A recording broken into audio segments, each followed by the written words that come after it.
Victor from London didn't have special skills and didn't have much money. He tried many jobs, but none really worked out. One day, he met some renovation workers looking for new projects. Their work was amazing. They were fitting floors, doors, and painting. Great standard.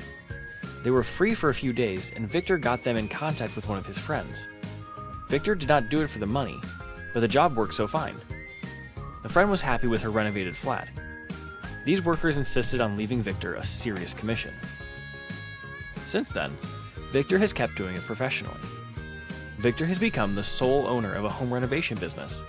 He connects skilled workers with new clients.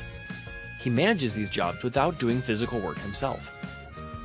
Victor created repetitive routines which make his business very organized. And today, Victor has 3 jobs at the same time, 3 clients, 5 workers, and 3 incomes.